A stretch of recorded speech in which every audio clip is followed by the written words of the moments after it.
Um, I was literally just getting home from enjoying a beautiful Valentine's Day with some guests that we had in from England. And I was about 2-minute drive from the school where I come and pick him up. And as we got off the highway, the cop cars were just flying by, which we thought, oh, wow, well, we were making jokes about it. And then all of a sudden, it was undercover police cars. And that's when my heart sank. And I literally started thinking to myself, please don't be the high school. I don't call it mother's intuition, but I literally am like, this can't be a school event. And our friends visiting from England were behind me, and she's rubbing my shoulders. She says, sweetie, it's not the school. So I told my husband, pass our development, keep going. I really need to make sure that this isn't something going on at the high school.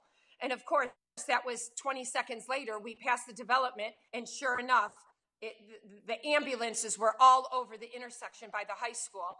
And when I got there, I jumped out of the car. There was maybe 10 parents there. That was it at that time. And it was really, really scary, really scary. The police were everywhere. And when I was at the school, but I was at the intersection, and the high school is at the intersection of Holmberg and Coral Springs Drive. And, so I wasn't going to go near the high school, even though I probably at that point could have, because it was so crazy. And I sat with a young girl that was sitting on the floor who had her knee all bandaged up, and she was just literally on her own because the ambulance drivers were taking care of other people. So right in front of me was a girl on a stretcher, and your brain just can't comprehend all of this.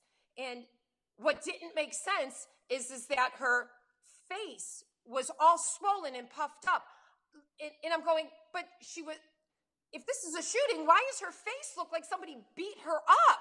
And then directly in front of me, within 2 feet, was another young girl sitting there, and the ambulance paramedic had her back of her shirt lifted up, and I could see the wound in her back. So she was clearly shot.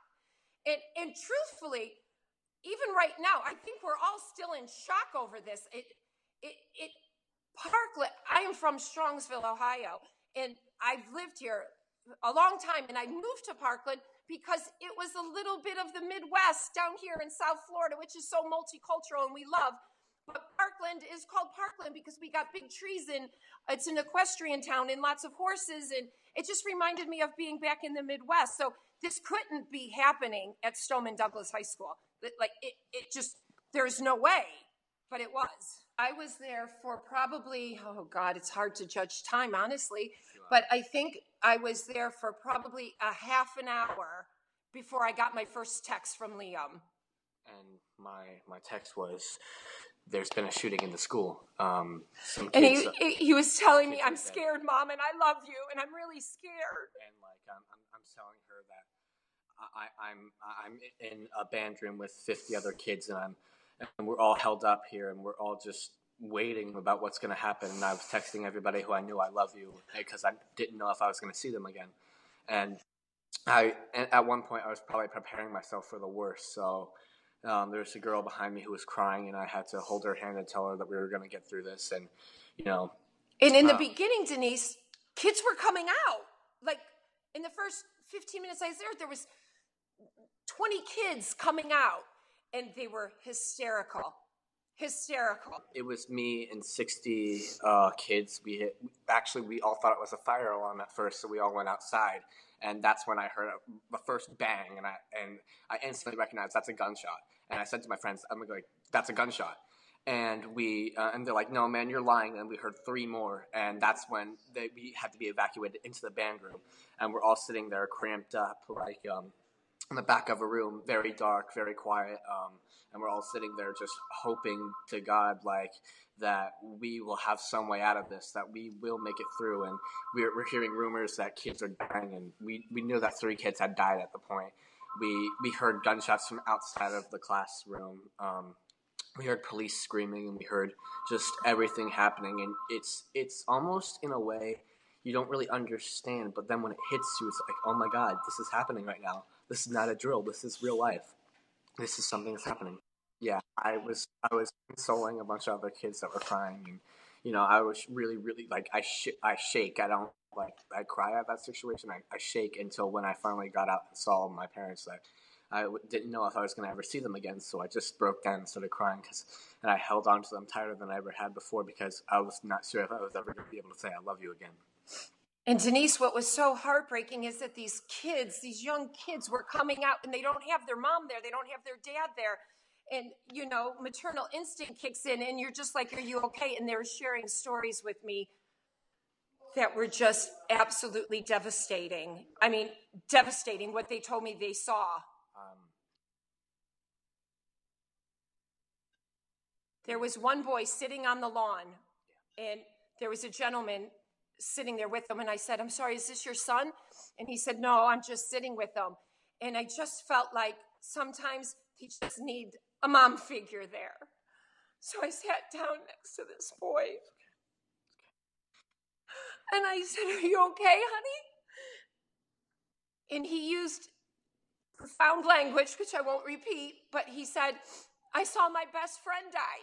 His brains went everywhere. He was incredibly distraught. And I just kept hugging him and rocking him and telling him, it'll be okay. It'll be all right. And then after I sat with him for a while, he used my husband's phone to call his mom, and she was on her way. And then after they left, I went up and I saw my neighbor, and I'm talking to my neighbor, and I said, oh my God, and I told her the story about this poor boy that was just behind me, and this young man that was standing with us in our company said, I passed my friend on the stairwell, and she was shot, and I don't think she's going to make it. And he literally said it to me as if he said, I just met my friend for a cup of coffee. Sorry, my phone is blowing up. And I looked at him and I go, are you okay? And I just grabbed him and hugged him, and he just started breaking down crying. And Denise, there was just a story after story. It's a very large school, but I recognize all these kids because, they went to elementary school together, and they're coming out, and I'm hugging them, and they're telling me that I think they're all in shock because he said, I walked over 3 dead bodies. This boy told me, I walked over 3 dead bodies. He says, but when we walk out, we have to walk out with our arms on the shoulders of the students in front of us. He goes, so I couldn't look down and see them, but we're literally stepping over their legs. I'm like, and nobody's, he's telling me that, but not even crying. And that has to be what shock is.